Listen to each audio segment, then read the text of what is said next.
I'm late. Ha, kidding. I'm not late. This was pre-recorded. This is Taylor's Trick-Taking Table. Hi, I'm Taylor. And we are having a wonderful episode here. This is the Dice Tower West Game Market Vegas special. Extravaganza, if you will. Me and actually Boris is here as well. I don't know if you could see him on frame. Hi, Boris. He's under the covers. We are covering the wonderful games that came out at the Game Market Vegas. So if you don't know, I did a fun two-day event at Dice Tower West that was a calling card, a love letter to fun indie game design, and there were a lot of trick-taking, climbing shooting games in there. So although there were some other really rad games that were there at Game Market Vegas, they won't be in this video just because this is a trick-taking, climbing, shedding channel, but I'll put a link in the description to go check those out as well, because we won't give them coverage. We still love that they participated in the event, and everyone who participated was so amazing, absolutely so wonderful.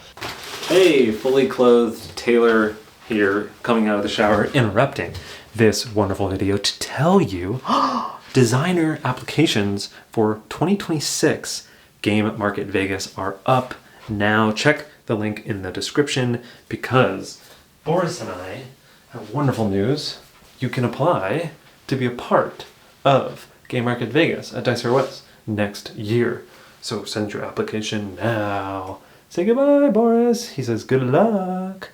Aspiring designers, fun indie market. You're gonna have a wonderful time. All right, bye. So here we are, the selection of games. I'm going to do quick hooks for all of them, but also I'm going to do full teaches later. So you might see the length of this video.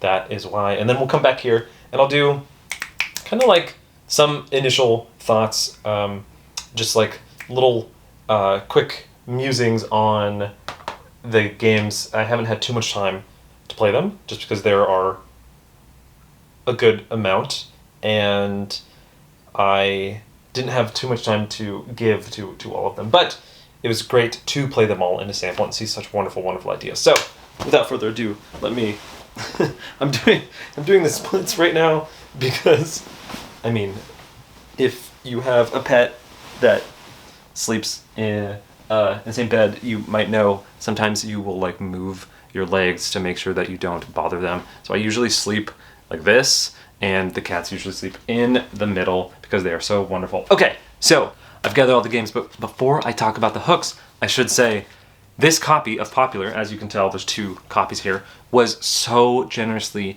gifted by Tila, the designer. Oh, she was so kind to offer this as a giveaway for anyone who wants to comment down below. I didn't think about this ahead of time. It's called Popular. It's about high school hierarchy and like clubs and groups.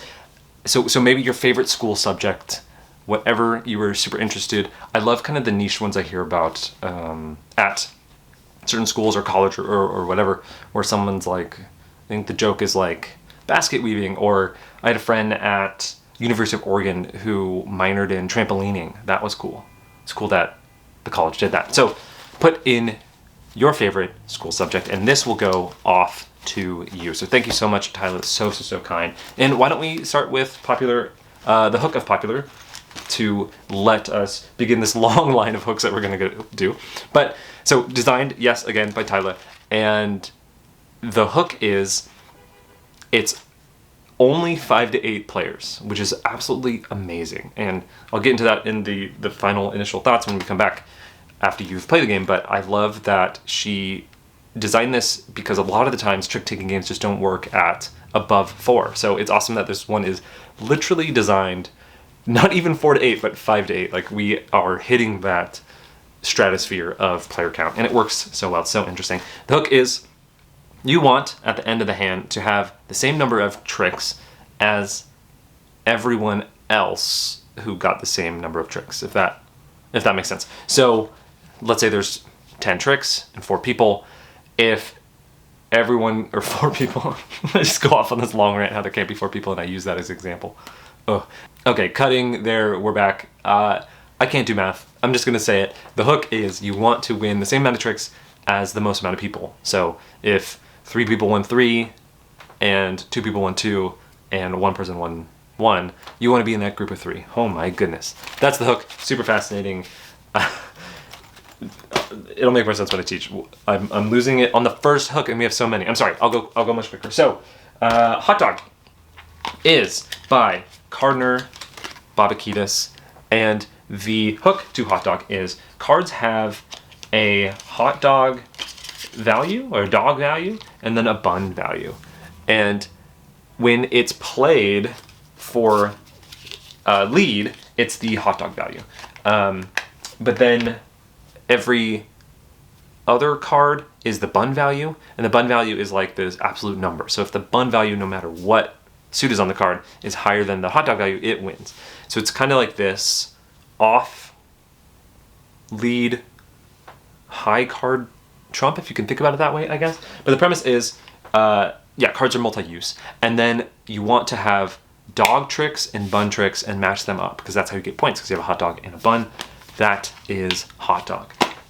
While we're at it, also a game by Cardinal Babakitis, and both with art by Alex, who is amazing, and they look just so wonderful. They have such a great aesthetic.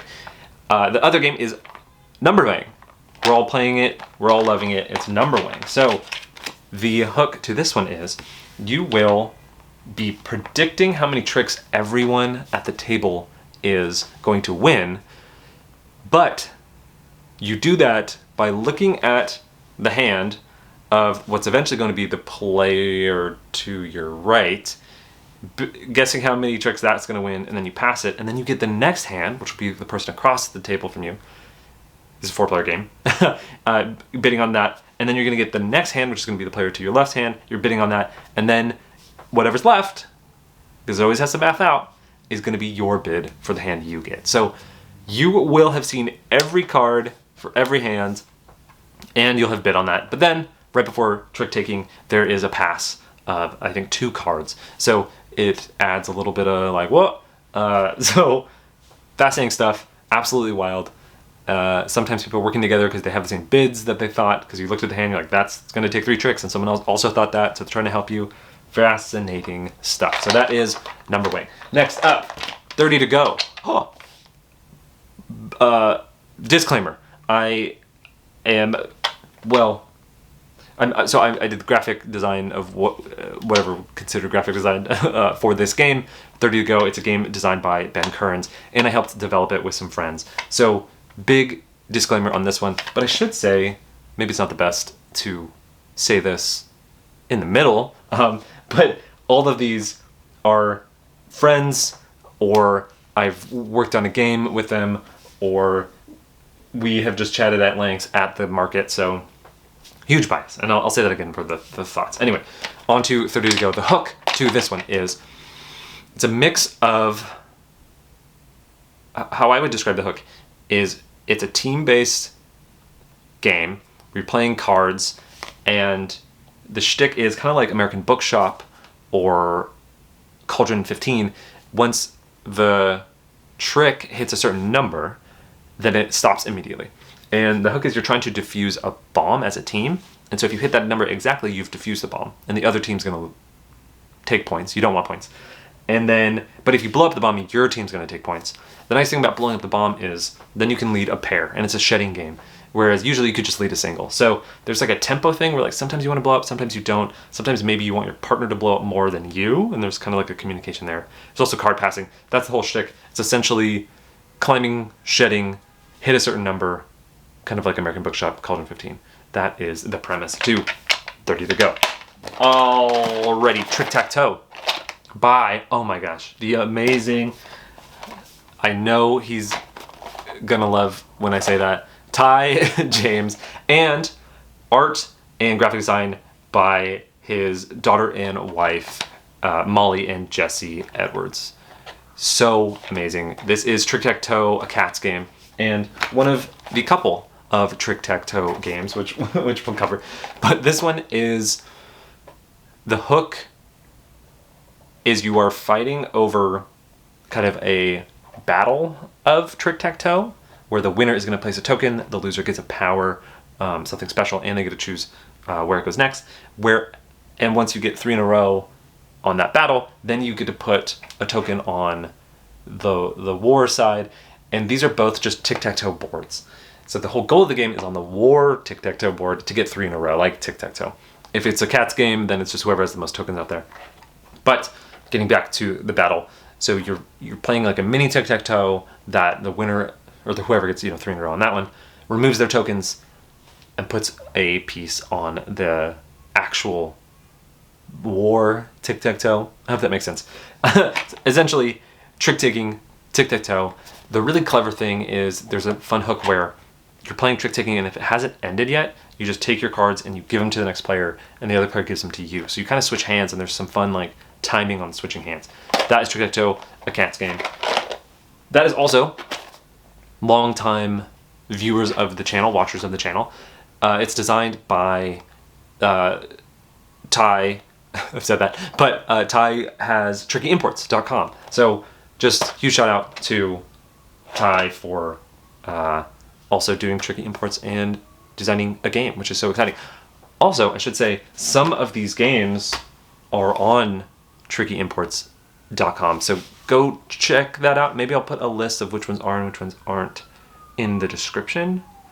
Yeah, check the description. It'll have some links. Anyway, back to the hooks. So this one is TrickTacToe. Oh, another TrickTacToe game.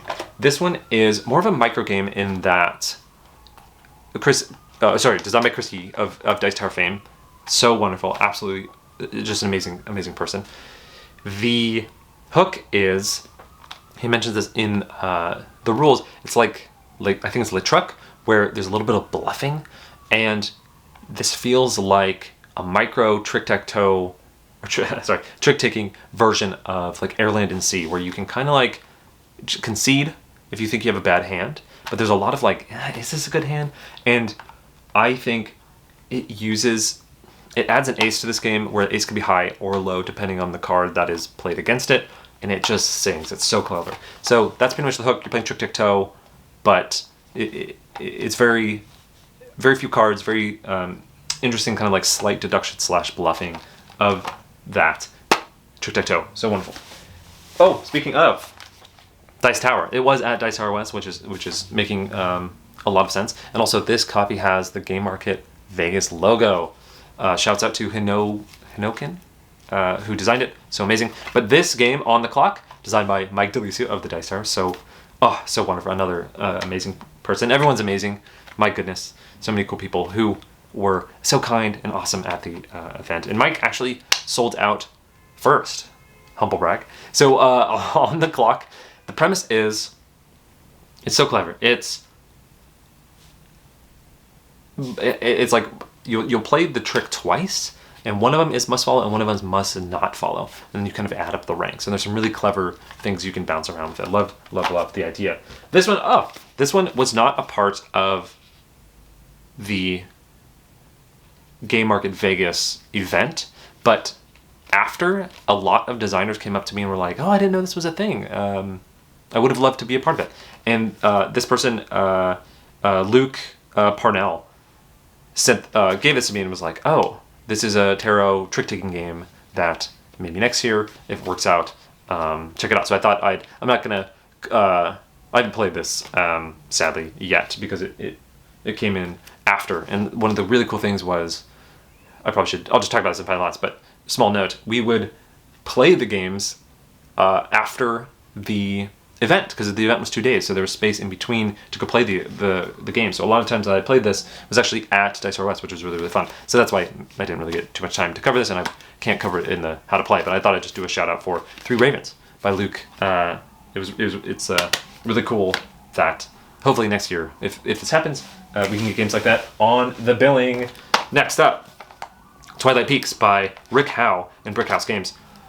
This is a little similar to games like Castle Builders, where you have this tableau and you want to get the right cards, because when you win a trick, you're taking certain cards from it, but you don't want too many cards or too many of the wrong cards, because it kind of all collapses. So you're trying to build spires or peaks in the game, and when you're taking a card, you want it to grow in a column. But if you ever go, I don't know if it's the right order. I think it's like high number to smaller number. So it's like 7 up to like 5, then or 7, 6, 5, 4, 3, 2, 1.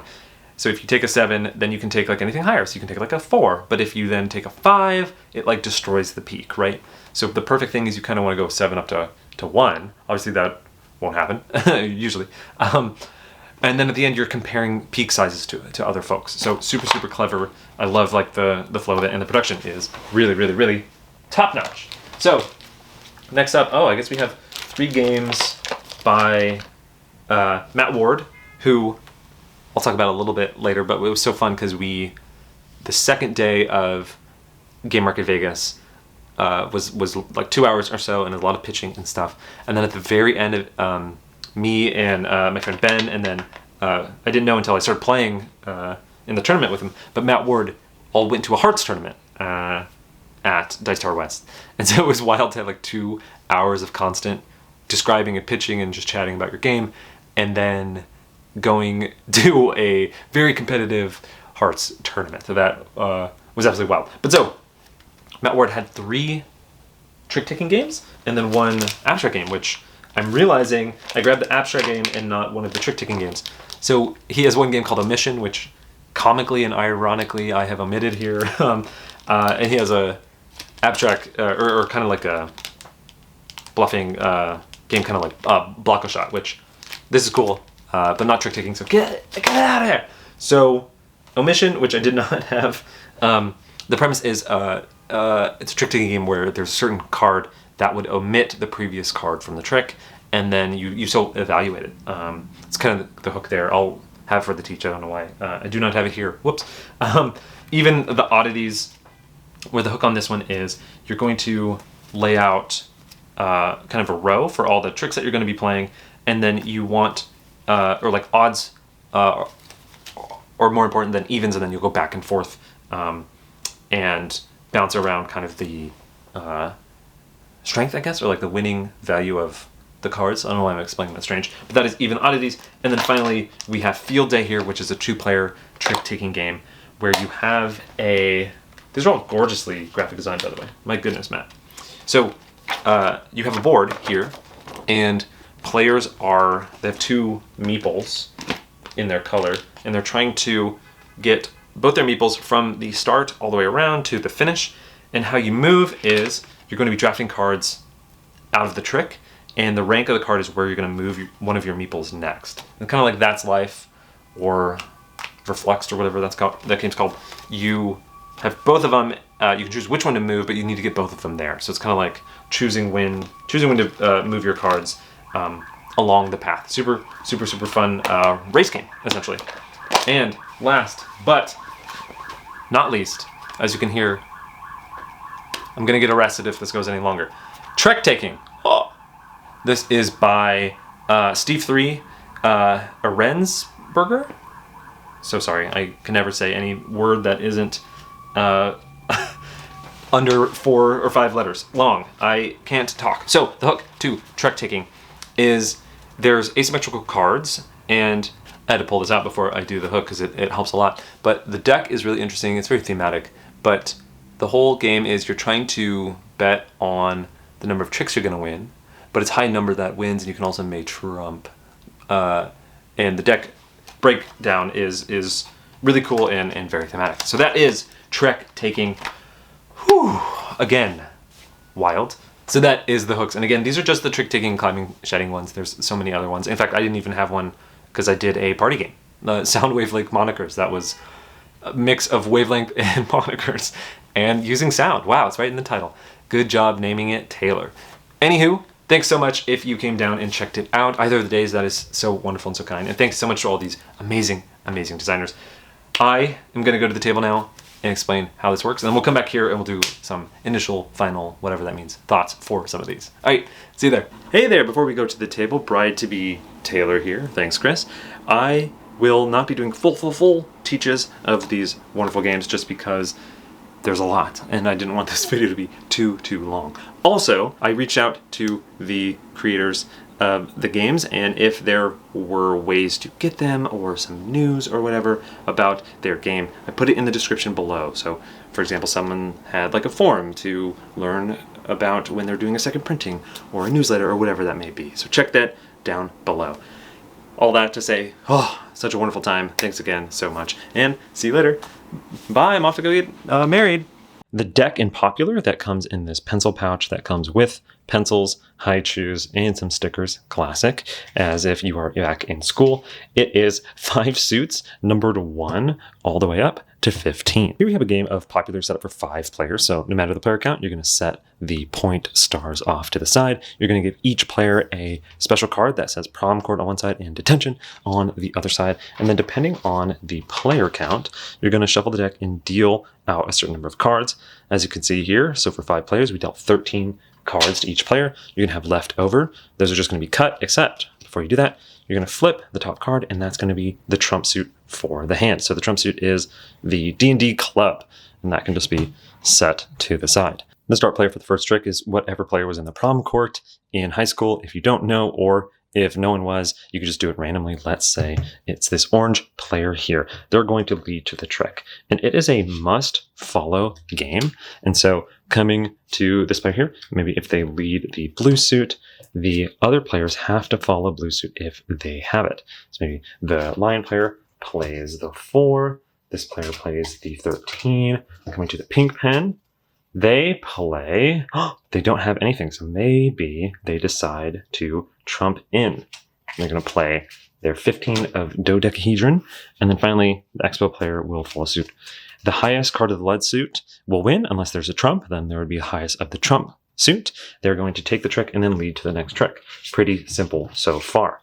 You're going to play out all these tricks and then go to scoring. But before we get to scoring, and I'll explain the hook of the game, the kind of the twist, is the last thing is everyone does have a prom court / detention card in their hand. Let's say it was the next trick and it was led that suit. Again, it's must follow. This player doesn't have any of that, so maybe they play that. If someone wants to, they always, even if they could follow suits, coming to the orange pen here, even if they did have that suit, which was coffee cup, they could, if they wanted to, play their prom court card or / detention card as either side. In this case, let's say they really wanted to win this trick, and they wouldn't because they'd have to follow suit with a coffee cup, and this player's going to win. They can play their prom court card. It still is must follow for everyone else. So this player over here would still have to play coffee cup if they have it. Same with this person, they have to play coffee cup. And so now, though, the winner of the trick is not whoever played the highest trump, it's whoever played the first prom court card. You could, if you wanted to, play another prom court card. There could be multiple in the trick, but you would really never ever want to do that because these are actually worth a point at the end of the game if you don't use them. So no player would do that because it's always the first prom court card to win. If you do that, you're going to collect the trick as normal, and then you're going to lead into the next trick. So this player, since they won, would lead like that. Just like how you can play the prom court card, you can always play the detention card. So maybe this player, they're nervous of playing this 9 and might be winning the trick if they do that, or even like the 15. They can always play the detention card instead. When you play a detention card, you will never win the trick, no matter what. And so, in fact, if everyone plays detention on this person's trick, this player will win the trick. And in the rare case where everyone's played a detention, that trick just gets wiped, and then the person who led will then lead to the next trick. But so if it looked like this player would win and then lead into the next trick. So that is the detention and the prom court.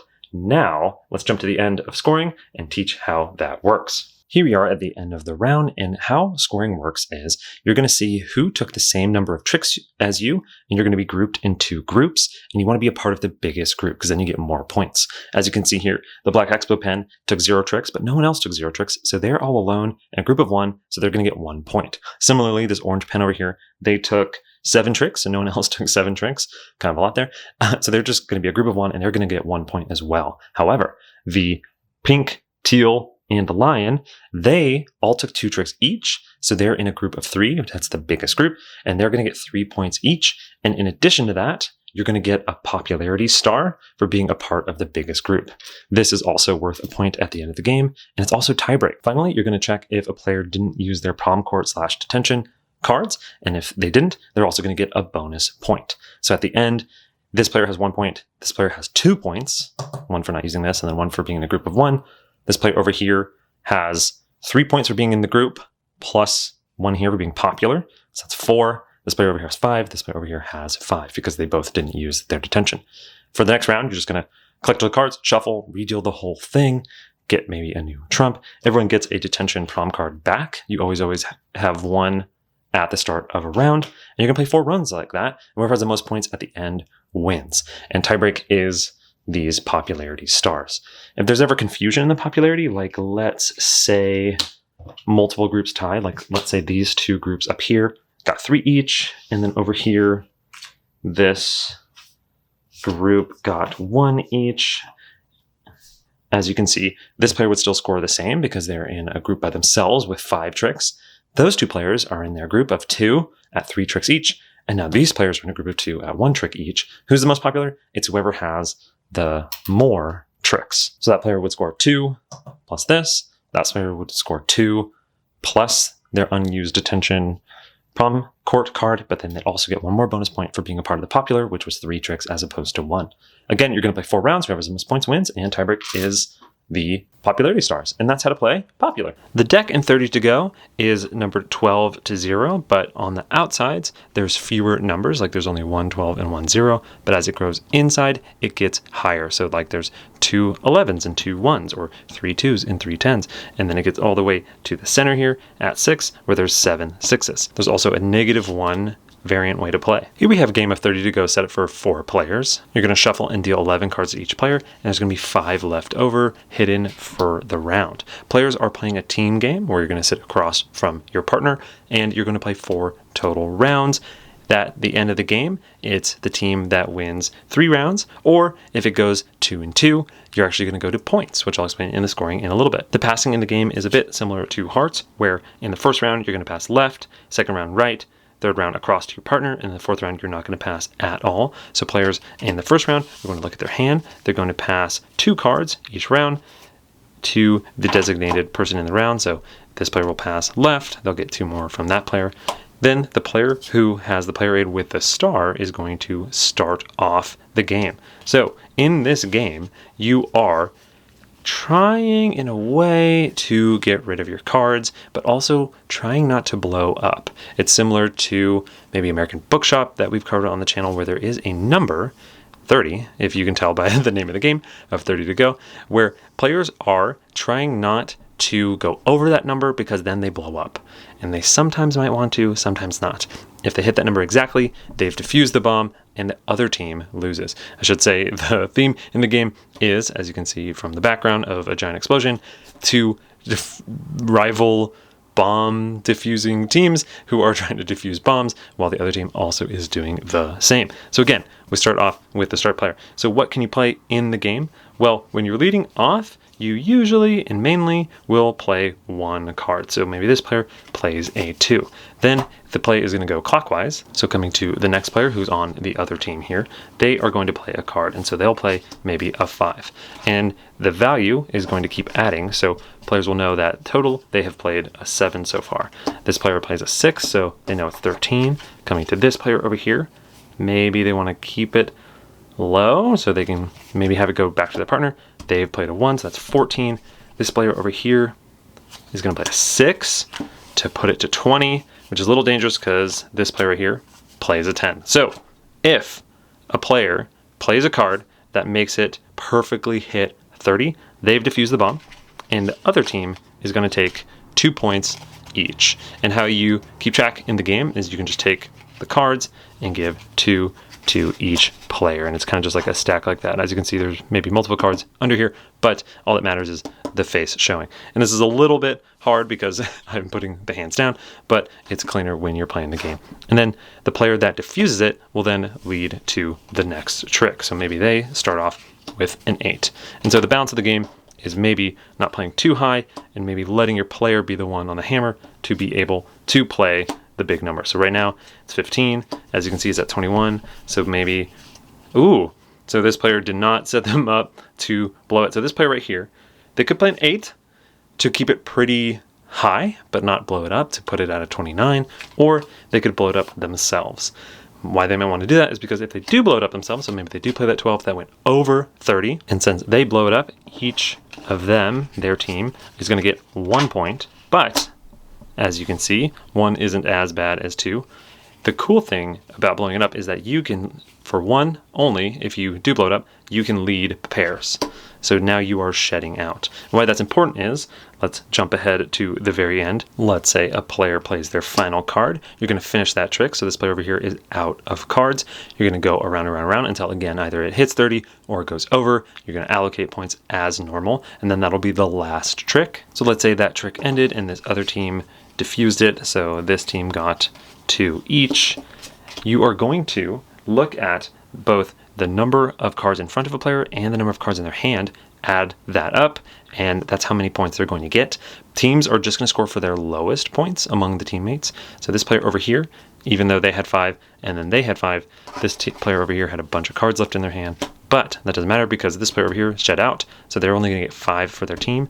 And while this team over here only got 2 each, which was great, sadly they didn't shed out very well, so they got 2, and maybe this player had the lowest, 3, 4, 5, 6, 7, 8, 9, 10. Oof. It is match scoring, so it'd be like 10 to 5. So this team right here won that first match. If they win 3 of those, they win.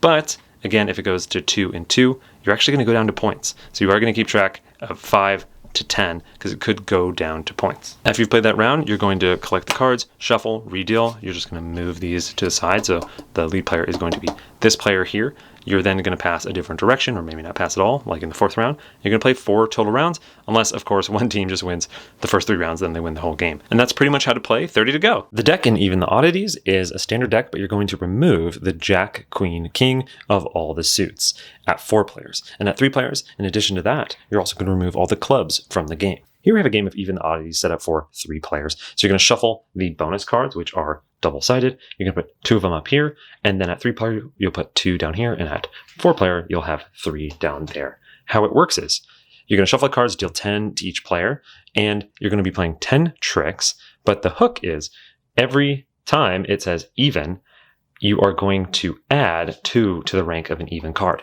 And every time it says odd, you're going to add 1 to the rank. So let's say this is the first trick here, and this player plays a 7. Since it's a 7, you don't add anything to it because, as you can see, it says even.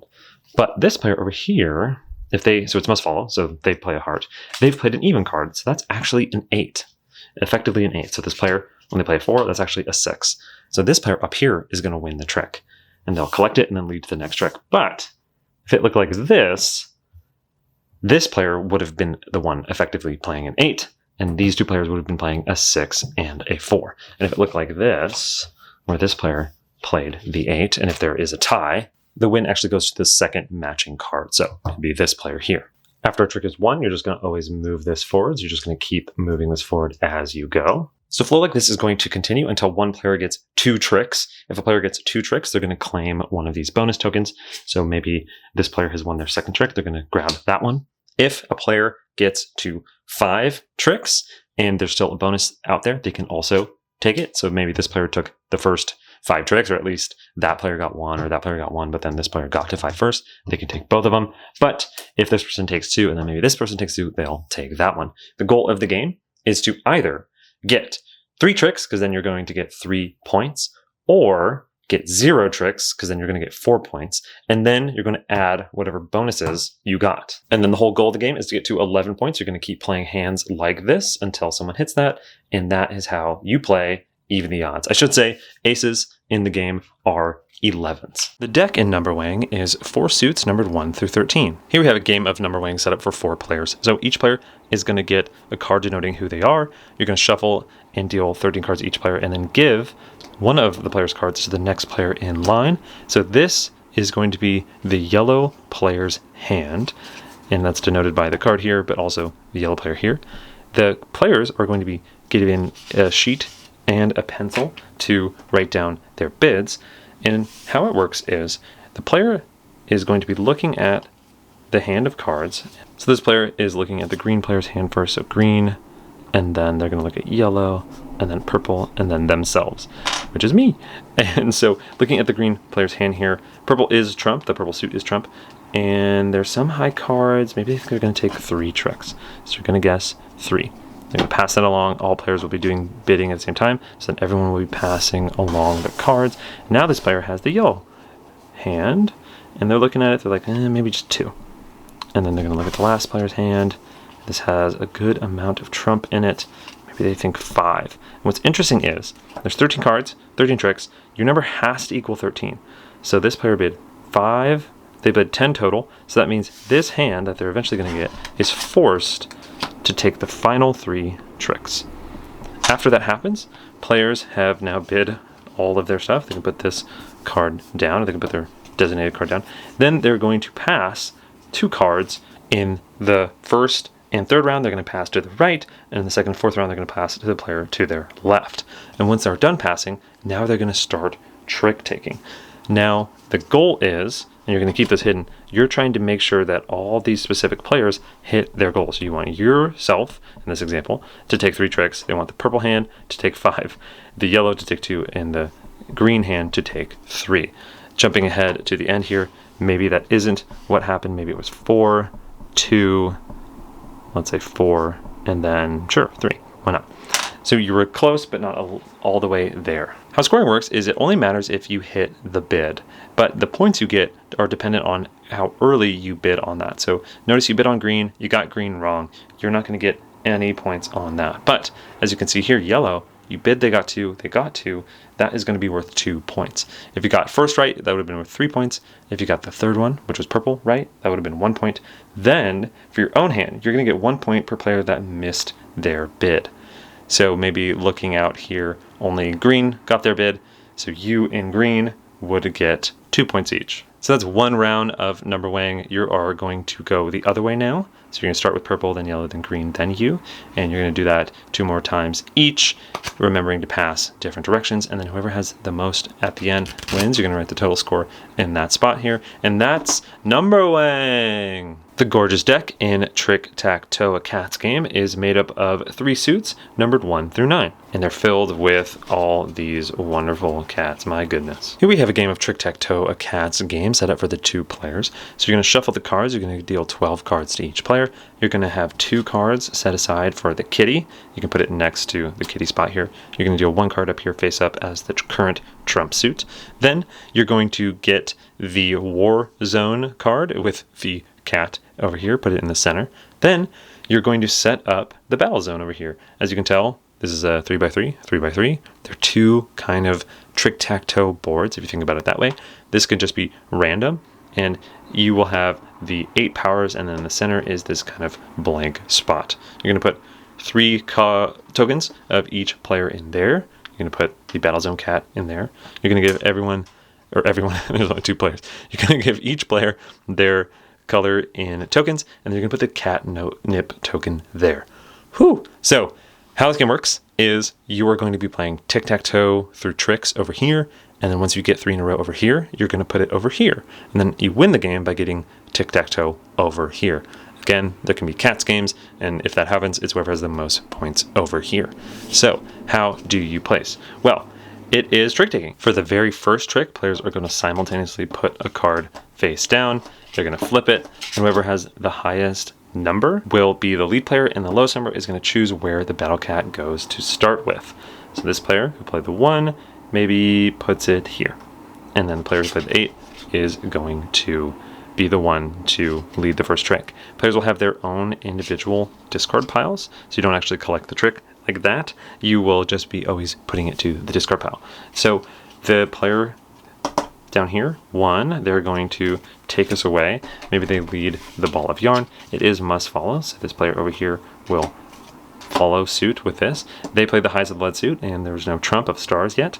The winner is going to place a token, and the loser is going to take this, choose where it goes, but also get the benefit. So they actually, as the loser, are going to lead the next trick. Maybe they put it, just for now, let's say they put it there.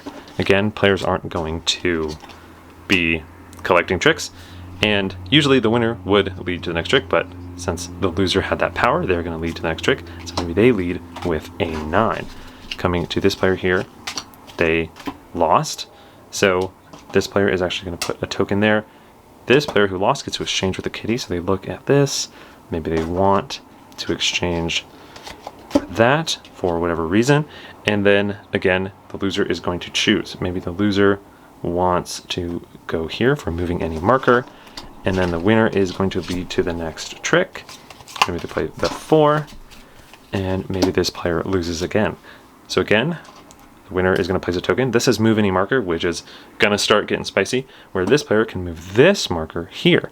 And as you can see, they made 3 in a row. So you're going to collect all the color for the 3 in a row. You're going to take one of them, and you're going to put it on the current spot of the war cat. So this player now has one of their tokens on the main way to win tic-tac-toe board. I should say, nobody can block at all, so a blue token could go here eventually. Multiple blue tokens can go here eventually. There's no blocking on this board, but there is blocking on this board, so only one token will go here. Now, since this player who lost was the one who moved it, they also choose where the next one goes. Maybe they want to go here, and they also choose where this one goes, so they go there. And then the leader will lead to the next trick. And so flow like this is going to continue, where the winner is going to be able to, let me do a nice example here. So this player doesn't have any of the yarn balls, so they're going to trump in with a 6. So they're actually going to win it, plays it here. The loser gets to place a token in the center and then choose where this goes. So again, flow like that is going to continue. This is going to grow and grow and grow, and then like get 3 in a row, take one off, put it over here, and so then this is slowly going to grow and grow and grow, and that's how the game moves on. This over here, I should say, has all different powers. So this, you could exchange a trump, so you can leave that there, or you can take that and put a card from your hand in there, so you can change a trump. This we already saw, leading next.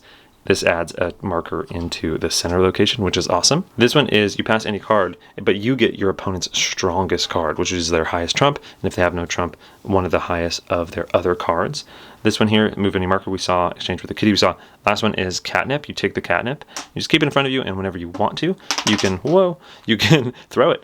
No, you put it on the card, and it adds or minuses 5.5, so you can kind of adjust your value, and when you use it, it just goes back. Tricks and flow like this is going to continue until someone gets a tic-tac-toe over here. If it becomes a cat's game, like it all gets filled up and no one can get a tic-tac-toe, it's whoever has 5 or more tokens on here is going to win.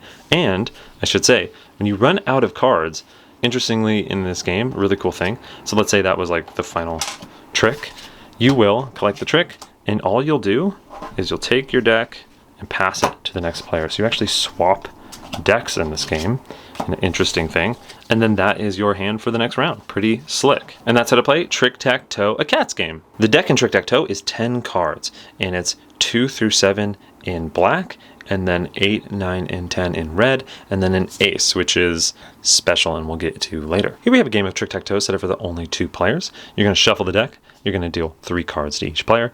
Each player is going to get their own color of cube, so yellow 5 and purple 5 over here. You're going to set up the TrickTacToe board and put the selector in the center. And now you are trying to win a game of TrickTacToe, or tic-tac-toe through trick play. The leader to the first trick is the player who read the rules, and what they're going to do is they're going to play a card into the trick.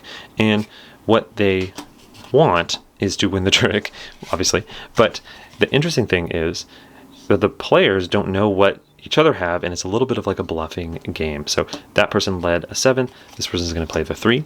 So the highest card is going to win the trick, and this player right here, purple, is going to win the trick.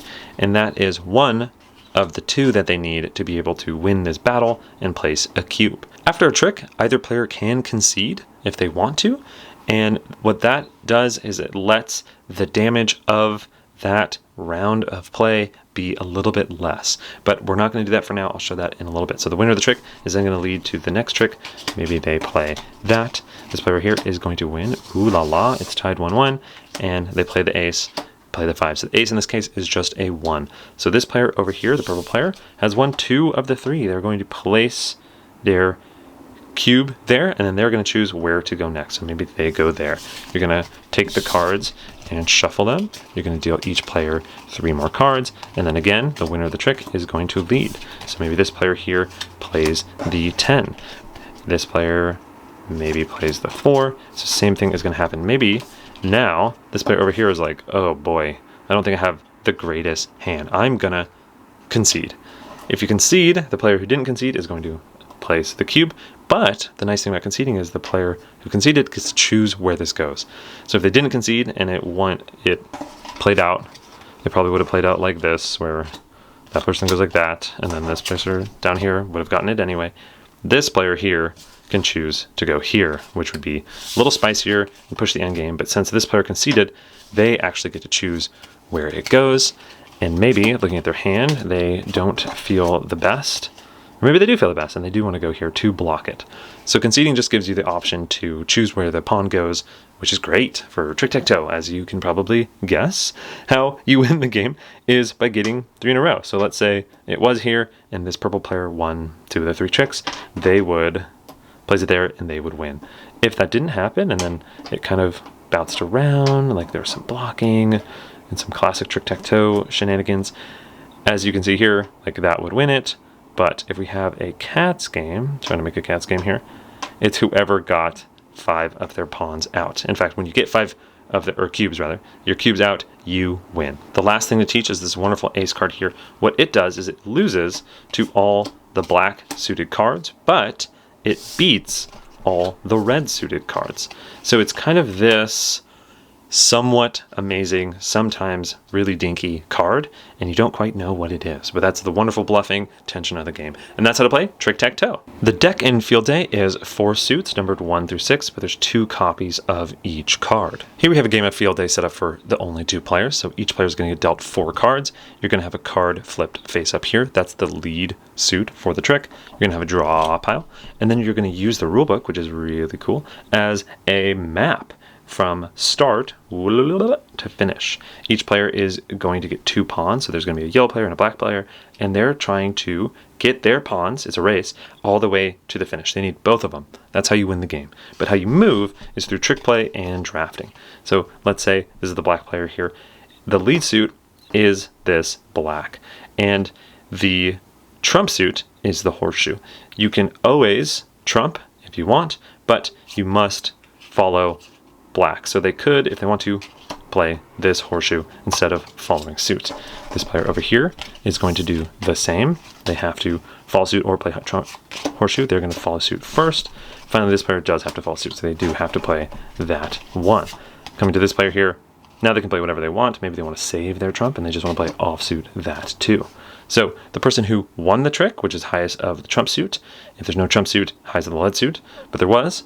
So this player over here is going to win with the 2. They're going to start the draft. They're going to pick any of the 5 cards from the draft, and that's what they're going to move to. So maybe they actually take this 2, and then this player down here will take, maybe they take this 5, and then this player takes the other 2, and then this player maybe takes the 4, because you totally can take up from the lead. So then the remaining card comes over here, and that becomes a lead suit for the next trick. But before that happens, players are going to be moving. When players took the card, they actually were going to move right away. So when you draft a card, like in this case, they took the 2, they are going to move one of their pawns. So this was the yellow player, so they must move to that right there. But now, coming to this player here, they took the 5, they're going to move their pawn all the way to the 5. As you can see here, odd 1, 3, 5 counts as the 5, so they're going to move there. And then this player up here took the 2, which is awesome for them, because as you can see, they're going to move past this 2, because if it's ever occupied, you can skip it all the way to here, to that 2. So you can see the strategy here where sometimes you might want to block a spot to let your other runner get even further, which is cool. Now this player has the 4, so they're just going to move to that 4. You're going to discard the cards that you draft, so maybe we'll put them here. Then the winner of the trick is going to lead the next trick, but first, players are going to refill their hands, so they always have 4 cards. So flow like that is just going to continue until blip, blip, blip, blip, blip. Someone gets their pawns to the end, and they win. And that's how to play FieldDay. The deck in HotDog is 4 suits, numbered 1 through 13, kind of. As you can see here, if you flip a card to the other side, it has a bun value and a kind of condiment value. So you have onions, ketchup, relish, and mustard. But also, in addition to that, you're going to have a super hot dog and a super bun. Before we go into the rules teach for hot dog, there's actually also another way to play with a team variant that I like a lot, but I don't have the full rules for that one, so I'm just going to teach the rules that come in the game, which is 1v1v1v1. Here we have a game of hot dog set up for 4 players. So you're going to shuffle the deck, deal it all out to each player. So each player is going to have 13 cards, and then each player is going to get a helpful player aid here, which will explain the scoring. So I'll just put that off screen so that can be used later. And then finally, you're going to have a picnic table in the center, which helps show off what values players' cards have. And let's start off with the bottom left player. So it is a must-follow game, and on all the cards, they all have suits like onion, ketchup, relish, but also on the other side, there's a bun value. And how the bun value stuff works is whenever someone's leading to a trick, they always play the top value of the card. So this player led with mustard, and it's a 7 mustard. What's great is you can use the picnic table to show that. And it's must follow, so coming to the second player, they must play a mustard card. But what's interesting is when they play a card from their hand, so they can play one of these two, if you are the second and the fourth player into the trick, you actually aren't playing the mustard value, you're playing the bun value. So this player, even though they play one of these 2 cards, they won't be playing a 10 or a 12, they'll be playing the bun. So maybe this player plays a 4. They're going to tuck it in like that. Coming to this player, the third player is playing the hot dog value, which is the top. And so maybe they want to win this one. They're going to play the 9. And finally, this last player does play a bun value. So maybe this player, so they have a 1 bun, 6 bun. Oh, here we go. They're going to play this 11 here and win it with an 11 bun. So buns are always on suit, and then as high as the lead suit would win. So as you can see, this 11 is going to win. If it's tied, like if this was an 11 mustard, the bun would win tie. So this player down here is going to win the trick. They're going to collect it, and you're going to collect tricks won by a bun differently than collecting a trick won by a hot dog value. Buns are face up, as you can see here, and then later on, so let's say this player led with an 11 hot dog. This player over here followed with this, let's say they do this, they played the 10 bun, coming over to this player played the 9 hot dog, and then finally this player over here played a 4 bun. So this player would have won with an 11, so 11 beats 10, 9, and 4. They're going to collect the trick, and since they won it with a hot dog, they led it, you're going to flip the card, and that's going to go, as you can see here, a nice little bun hot dog sandwich. Is a hot dog a sandwich? Who knows? Flow like this is going to continue for the 13 tricks. Before we go into the scoring, I'm just going to explain the 2 special cards in the game. You have the Mega Bun. As you can see here, this is a 14, huge, but then a 0 rank for the hot dog. And then also you have a Mega Hot Dog. I'll try to find it here. Both cards can be played whenever. They don't have to be pulled out by the must follow. They also count as all the suits. So these are not quite guaranteed tricks, because if they're both played into the trick, the 14 bun will win, but some pretty strong cards. Jumping to the end scoring, let's say a player had this in front of them. So they won 4 tricks, 3 of them bun, and 1 hot dog. Well, as you can see from the player aid here, a paired trick in hot dog bun is worth 3 points. Any single bun trick is worth 0 because it doesn't have anything, and a hot dog is worth 1. So as you can see here, these are actually worth 0, and then this is worth 3 points. If they also didn't win that hot dog, they would have gotten 0 points. If they would have had maybe like this, they would have gotten 3 for this, and then 1 for this, 1 for this. So hot dog tricks are great. That is 1 hand. You're going to play 4 total hands, and whoever has the most points at the end wins. The deck in TwilightPeaks is 4 suits numbered 1 through 7, but the deck is a little different in that there's 2 copies of each number, except for 4s and 5s. There's actually 12 cards in there, doubles of 1 to 3, and doubles of 6 and 7. And at 3 players, you're going to remove a suit, but at 4 players, you're going to include everything. Here we have a game of TwilightPeaks set up for 3 players. You're going to shuffle the deck, no matter the player count, and deal 10 to each player. Any leftover can come over here. And the start player is the last person to look at the Milky the galaxy, and that is the donut here, I guess. And so now they are going to lead to the first trick. This is a must-follow trick-taking game. So looking at this player's hand here, let's say they play this 6 of triangles. The player up here must play a triangle. And coming down here, the headphones player must also play a triangle, and they actually look like they only have 1. So now we're going to find out who the winner and the loser of the trick is. The winner is the person who played the highest number, and that's regardless of suit. But if anyone shares the highest number, it's the later played. So it's going to be this player. And they're going to take any card they want. And so maybe they take this 2. I realize this might be a weird example too soon. Let's say they take the 6. So then the player who played the lowest, who was the 2-player here, they're going to have to take 2 cards. Unless there's only one, then they'll take 1. And then you're going to discard the rest. So like in a 4-player game, there will be more cards discarded. But for now, this player over here is going to take both of them. And now, when players take cards, they're going to be building what is known as spires. And how that works is the cards that you take, and you can choose the order, must always have a smaller number than the previous card that you're stacking on. So coming to this player here, they're going to take the 6, then they're going to take this 2. And how spires work is you're going to always have 1 per suit, and you're just going to kind of grow it. So we now have this kind of 2-card spire over here. This player over here has a 6 as a spire, and this player doesn't have a spire. And then the lower player card is going to lead to the next trick. So let's go into a little bit more juicy details on what will happen with spires. So this player, again, they don't have the triangle, so they can play whatever they want. This player is going to play the 1. So again, the highest player is going to pick. This player is going to pick this 6 here. So they're going to start off with a new spire. You're always going to have 1 per suit, but you only can have 1 per suit rather. And then this player who played the lowest is then going to do the same. They're going to collect it, put it like that, and then they're going to lead to the next trick. Now let's get to a little bit of the spice. So this player over here is going to play the 1. And this player, again, they can play whatever they want. So they're going to play a 6. So this player here doesn't want to take the 6 because, like I said, you always have to have a smaller, it's a peak, a smaller number at the top. So if they took this 6, what this would do was it would be a 6 on 6, and that is bad. That would collapse the spire that they're trying to build, and they would lose points. So instead, they're going to take this 3, and they're going to put it on there again. So that looks good. You can never like rearrange ones that you've previously taken.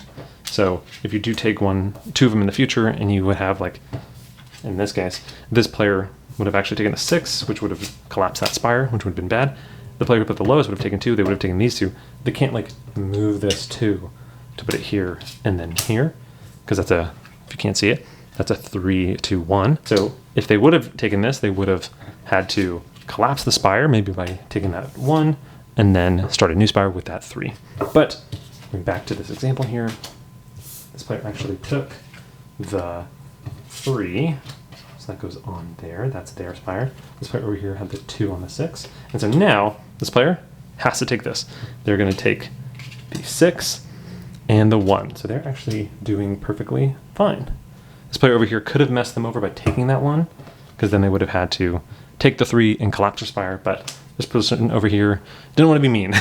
So flow like this is going to continue with the highest taking 1, the lowest taking 2, going around and around and around. If you, again, either play the same number, like if you're forced to take a card, and you are forced to take a card when you win or if you lose. But if you're ever forced and it has the same number, again, it's going to collapse the spire. You're going to discard those. If you ever take one that doesn't fit, like if this player had to take these, that would be fine, but this would collapse that spire.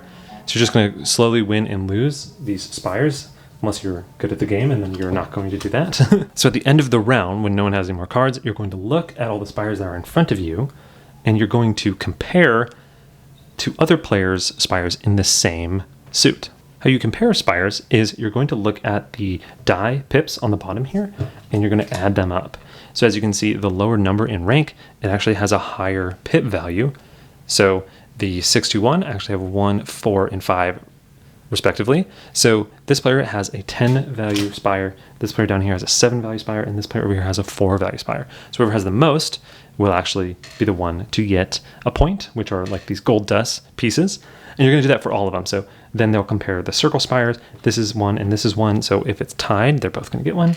And finally, you have this rhombus, I think, and they're all alone. So they're just going to get 1. So the score currently is 2, 1, 1. You're going to collect all the cards, reshuffle. Players are obviously going to keep their points, their gold dust. And you're going to keep playing until, depending on the player count, you're going to hit a certain amount of gold dust. At 3 players, it is 4 gold Stardust wins, and at 4 players, it's the first player to 5 wins. And if it's a tie at the end, players are going to look at their score on their suits at the end as a tiebreak, and if that's tied, then it's shared victory. But if no one obviously meets that, you're going to keep playing hands. And that's how to play the base game of TwilightPeaks, but it also comes with these cards, which are the cosmic variants. So if there's 1 or more players that have the fewest amount of gold Stardust at the end of a round, they're actually going to receive one of these cards, and it's a bit of a catch-up mechanism. As you can see, it looks like the same on the backs of cards. And what it is it's essentially a multi-use card. It can either be a pass, so you can just like get out of a round, you can just pass a new round, or it can be the highest or lowest number in the trick, and it's suitless. So you can always either be the bottom or the top, or not play at all. So those are pretty strong, and those are what the cosmic variant do. But that is how to play TwilightPeaks. The deck in On the Clock is 4 suits made up 1 through 10. Here we have a game of On the Clock set up for 3 players. So at 3 players, you're actually going to remove all the 1s and the 10s from the 4 suits in the game. Also, no matter the play count, you're going to shuffle the deck and deal 10. That means at 3 players, there's actually going to be 2 cards left, cut. Then you're going to take the item deck, you're going to shuffle them together and set them off to the side here. And then in the center here, you're going to have the sheet that'll have the lead currency and the values of the rest. You're going to be playing cards there. And also this is going to be handy for denoting which currencies have +1, +2, +3 value, which will make sense in the gameplay. Start player is the last player who bought something online. Let's say it is the $5 bill player. They're going to play any card they want from their hand. But that's after you're going to reveal the top card. If it's a purchase immediately, you're just going to flip another one and then shuffle this back into the deck. So now that we have an item, I'll show you what items look like here. They're going to have a name, a little bit of a good bit or two on them, a picture, and then a category. And this one is food. And I'll explain that for the scoring later. So how it works is players are now trying to auction off this butter, which is very funny.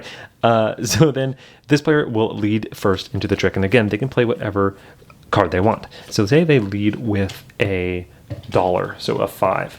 It is must follow. So coming to the player who has the 20 here, they must play one of their dollars. Say they play that. And then finally the 10 player decides to play their 8. So after everyone's played a card, that is going to be the first part of the trick, if that makes sense. What you're going to do is you're going to find out who played the highest of the lead currency. If you played offsuit, like maybe in a later trick, this player over here doesn't have any of the dollars and they played like the 7, that wouldn't count as winning because it's offsuit. So you can take that, whoever played the highest of the lead suit, which was dollars, it was this $10 here. So they're going to take their card, they're going to discard the rest, they're going to take their card and going to put it in front of them.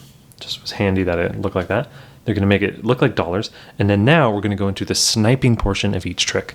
So there is a first part of a trick that is lead suit. And now the sniping portion is must not follow. So starting with the player next clockwise, everyone is going to play a card from the hand, but it is must not follow based off the lead currency. So it was dollars. So coming to the $5 hand, I'm realizing I shouldn't have used dollars in a game about dollars, but coming to the 5 here, they have to play a card that is anything but dollars. Thankfully, or thankful for them, they don't have any dollars. So they can actually play whatever they want. So say they played this 7 here.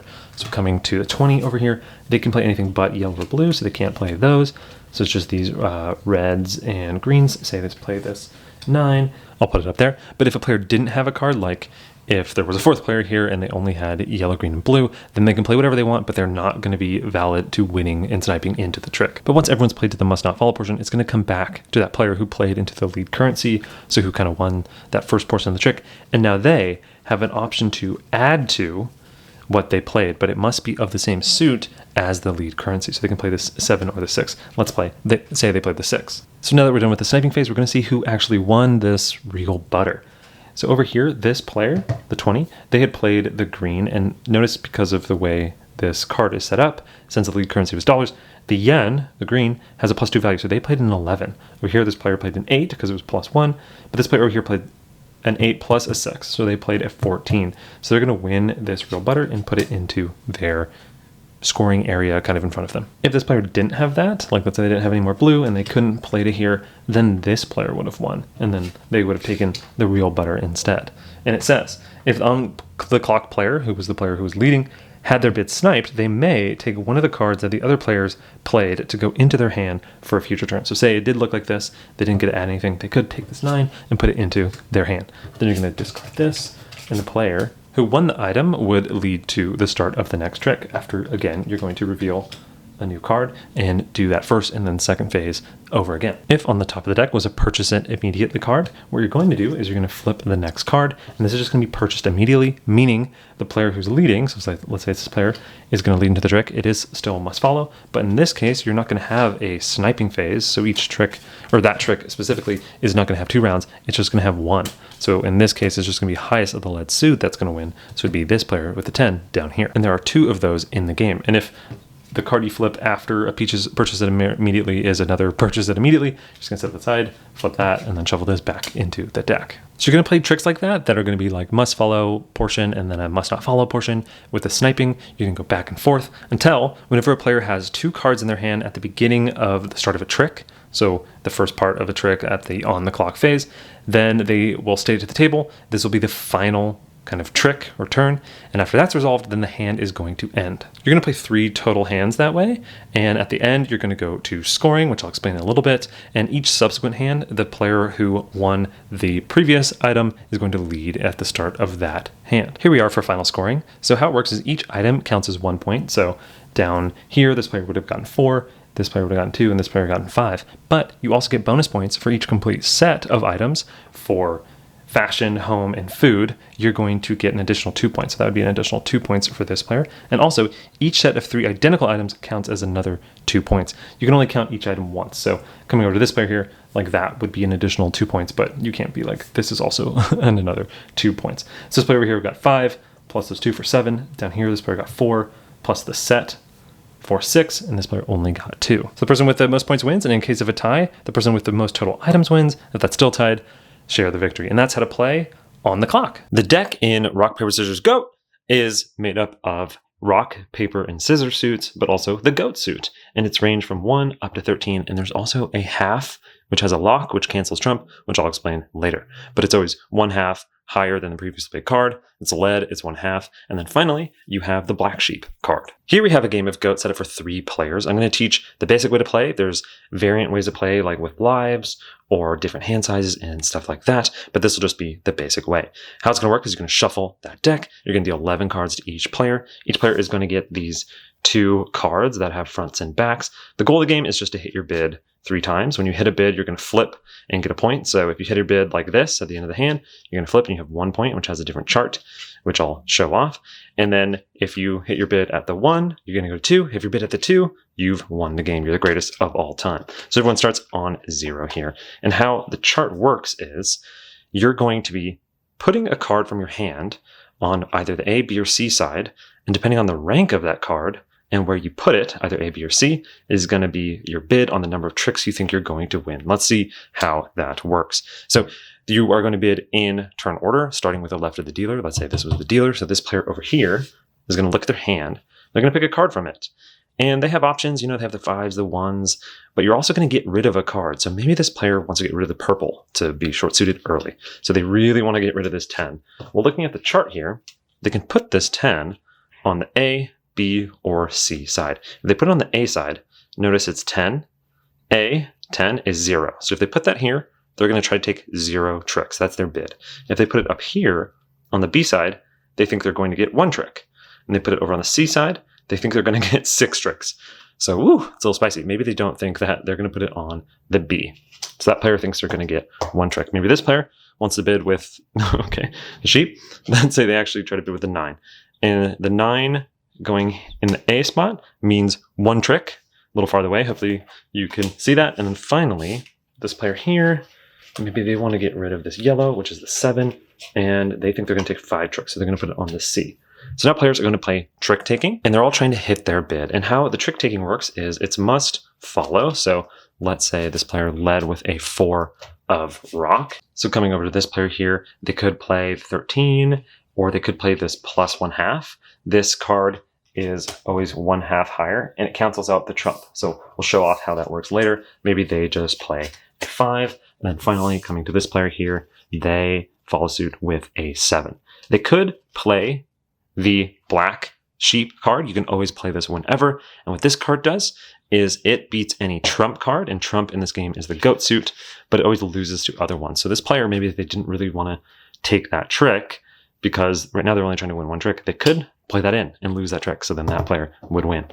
So let's say they did that. That player wins that trick. Jumping forward a little bit, let's say this player leads the 13 and it comes to this player up here, and they don't have any of the rock. So they could play any of the goat suit, and that would be trump. That would be, you know, the goat is the greatest of all time, of course. But if they wanted to, they could play either the scissors to be offsuit and lose, because rock beats scissors, Or they could play this 5, and they're actually trumping in with that 5. So they're winning right now because paper covers rock. This player over here would have to follow suit, so play the 9. So in this case, the 5 would win the trick, and then they lead to the next trick. And it is must follow. So if this person plays goat, down here this person has to play goat. And goat would beat any other suit. So let's say in this case, if this player led green again, and it came over to this player and they do this player can also just play a goat card and win like that, even though that's not what their goal is. So they're not really playing too well. If it looked like this, however, maybe it was led with the lock. If it's led like this, it's 1/2. And maybe up here, this player plays the 1. That player is winning because it's 1/2 to 1. And then this player over here, even though they would have to follow suit, but if this was their hand and they played this, the lock blocks trump from being part of it. So actually this card would win in that example. So flow like this is going to continue. You're trying to hit your bid. If you do, you flip to the next side, and then you have a different bidding chart. And if you hit it in the next hand on that side, you toss it out, you have this, the next bidding chart. And again, if you hit your bid on 2 points, you are the greatest of all time and you win. And that's how to play goat. The deck in TrekTaking is visible on this card here, where you have 6 suits, and 2 of them are trump, cards, and planes. But the walking is low, 1 through 10, and as you can see, as the transportation gets higher, like horse or bike, they get spread out, but they also get bigger.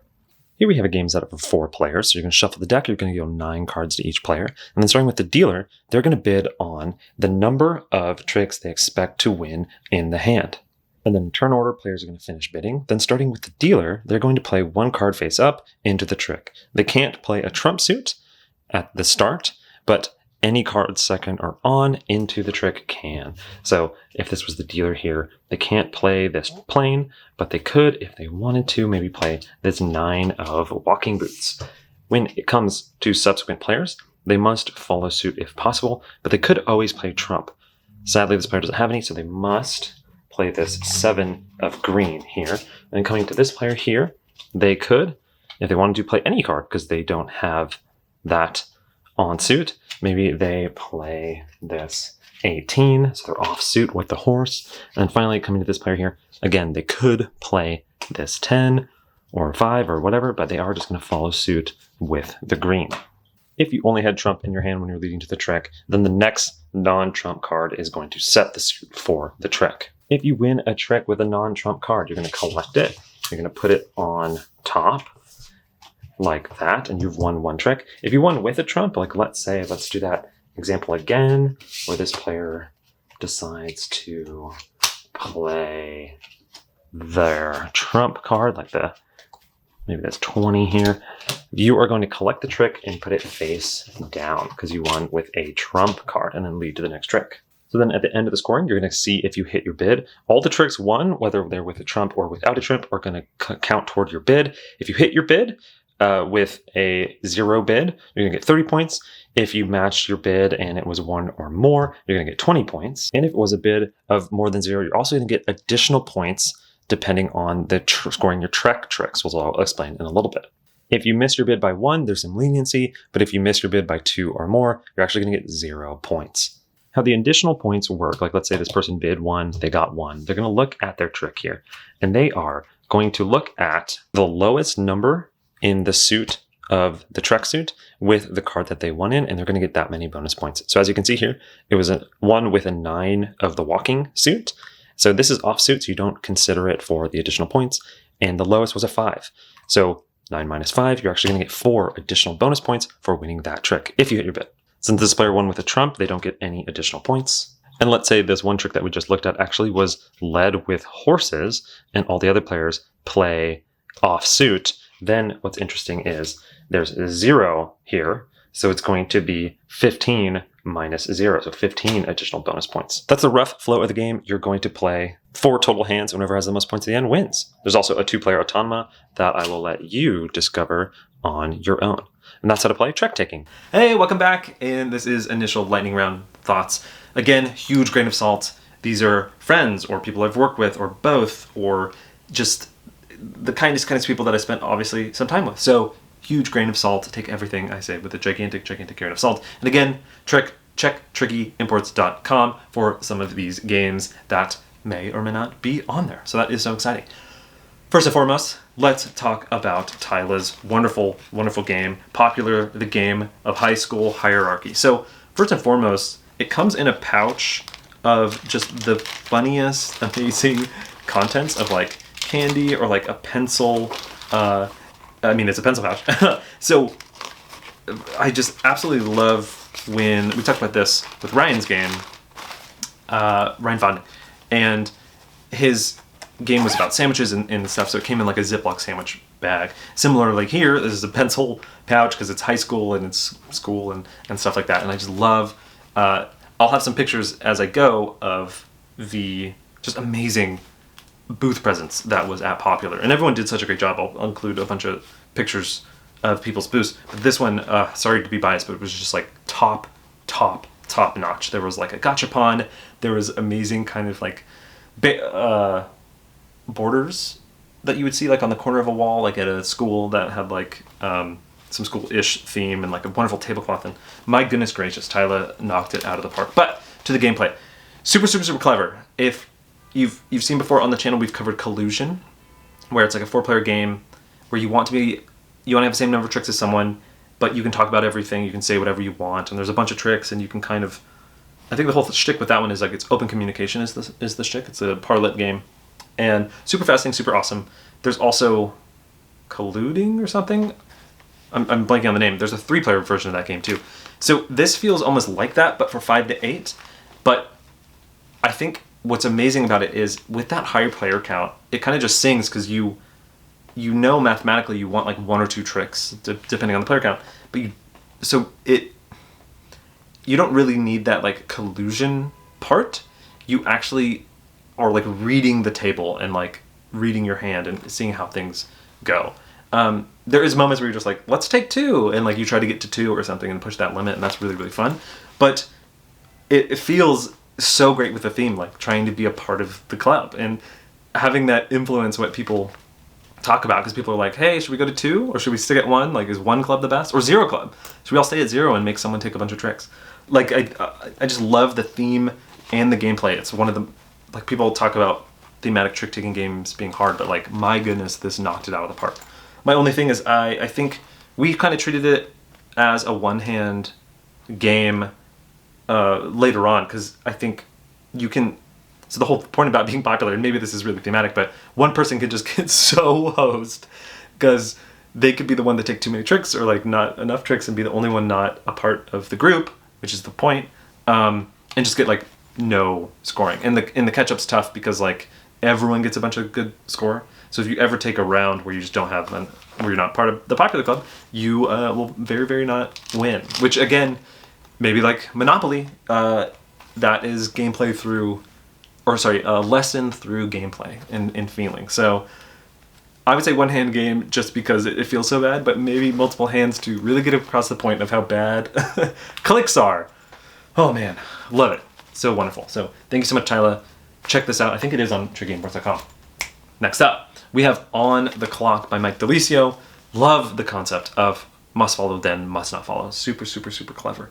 I think also the theme as well of like trying to snipe in that bid works so well. I think it fits with the gameplay really, really well. I think sometimes I've had hands where someone just like wins a bunch and it's hard to get it back from them, how to wrangle it back from them. I don't know what you would change, but yeah, some of the gameplay is tough or is better with a strong hand. But when the hands are like mixed, I think it's a really, really fascinating, clever concept.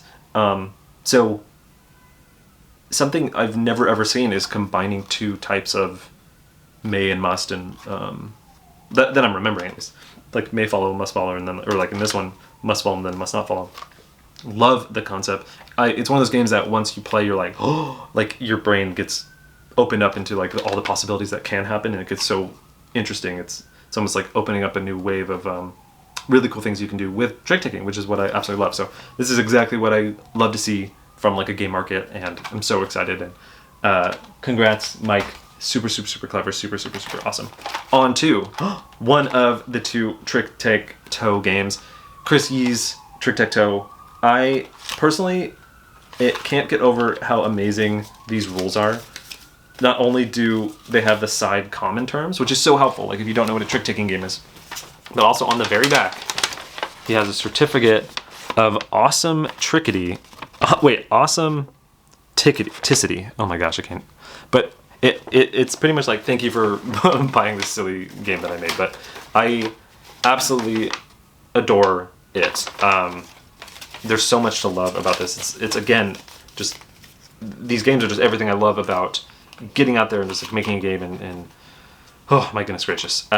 He even quotes himself on the back, which is so funny. But to the gameplay, besides the fact that I just love the production, it does so much with so little. Like, it's called a micro game because there are like the 11 cards, 9 cards. Anyway, and it's just tic-tac-toe essentially.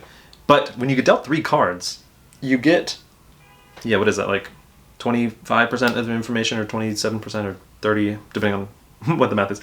Someone else gets that much, but then there's a fair amount cut. The whole, if I lose, I can concede and then I'll choose where to go, is so good. It gives that little nice airline and sea kind of crunch of conceding. But then, oh my gosh, if this game was just, 2 through 10, nothing very interesting in the deck, it would be good. It'd be interesting. I love the concede thing. But he added, or maybe it's didn't, I don't know, the aces being high and low, and it's high when it's 10, 8, and 9, and it's low when it's 7 to 2, makes the game. It is so amazing. I can't get over how wonderful this mechanism is. So clever. When you have the ace, you're just like, oh, what could it be? And super clever, subtle choices in this game. Like,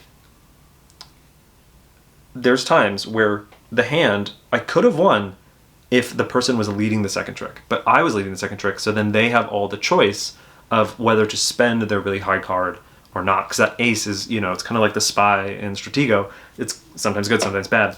Oh, I think this is so clever with what it does, and the production is amazing. So, absolutely wonderful. I keep ranting about it. Speaking of absolutely wonderful, another tic-tac-toe game. This is, oh my gosh, the art, graphic design is so clean, so beautiful, so gorgeous. It's one of those like, is this an actually published game? Because it's so wonderful. Oh, I don't want to have favorites, but this is one of my favorites of the bunch. It's so good.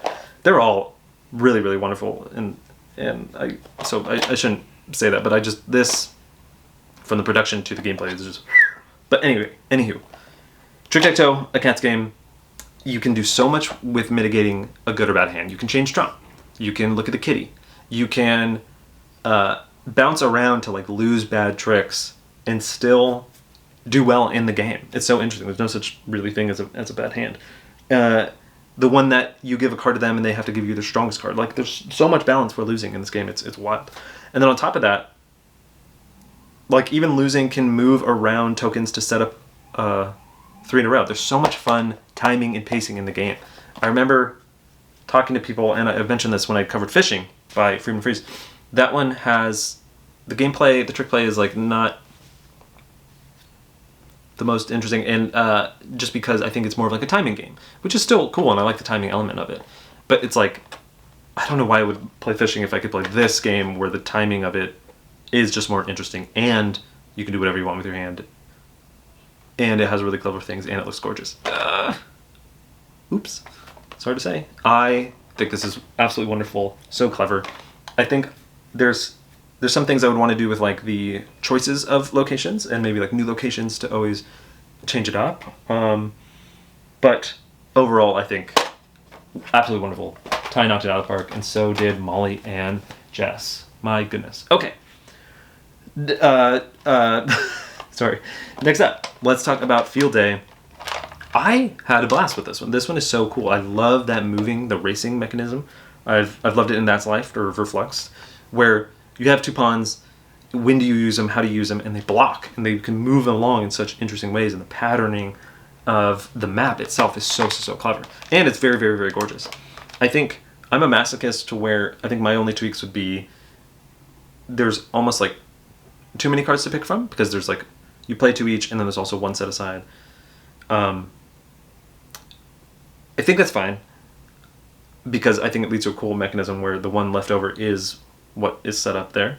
But I felt like sometimes, and maybe that's just the way the map is or something, but I felt like I had like a good amount of choice.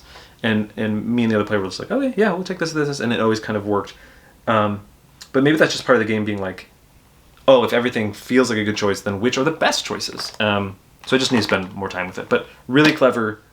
I think the trick to play has like a fun system of, again, like the leftover, but also like just the movement on the racing on the map is really great. So great stuff. Matt, speaking of Matt, Even the Oddities, and I also love like this kind of production, just that simple, like you can get a card. Really cool. I love playing around with like evens and odds. There's that thing of like trick taking where it's like, well, how can we value different cards? So it's like the king isn't just like the best, or the ace or whatever isn't just the best.